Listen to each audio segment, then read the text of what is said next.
喺三水劉管章學校做學校社工啦。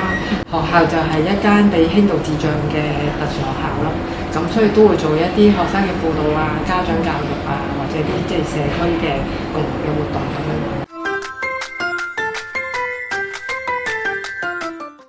課程好好咧，就係都等家長咧可以重溫翻咧佢一啲小朋友嘅成長經歷啦。咁喺裏邊佢都可以重新去感受一下喺照顧孩子嘅裏邊一粒小種子嘅陪伴啦。咁亦都去體驗一下其實細路仔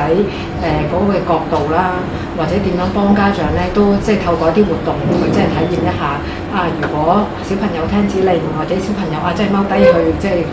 上堂去做嘢嘅時候，個感受係點？咁去即係加強家長去即係一啲嘅思維上面去幫到佢去培育小朋友咯。咁亦都個過程裏邊即係用一個園丁嘅思維，咁幫家長都係好好去即係培育或者去即係守護孩子。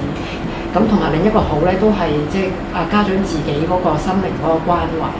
自己先照顧好自己，咁然之後先用你哋教嘅技巧，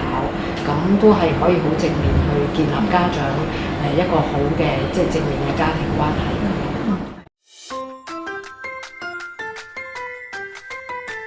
課程本身係一個好好嘅設計，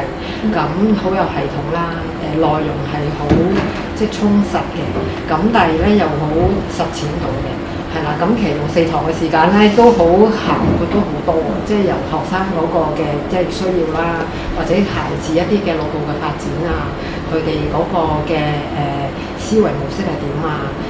你點樣去理解佢嘅行為，然之後用一個好嘅方法去即係正面地教育個學生啊。咁我覺得點樣去同一個學生有一個好嘅溝通啦、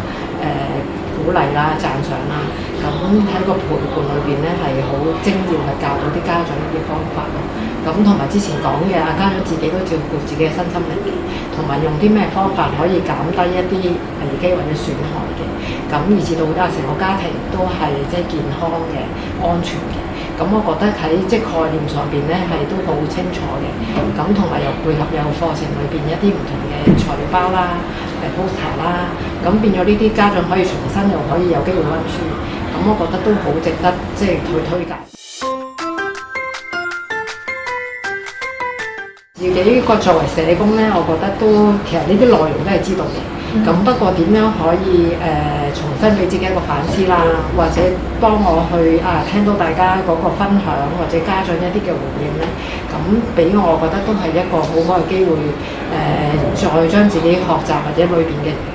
內心裏邊嘅嘢咧，重新再組織。咁我覺得對我嚟講都係一個好好嘅時間。咁我都好欣賞今一期咧嗰啲家長。係啦，即係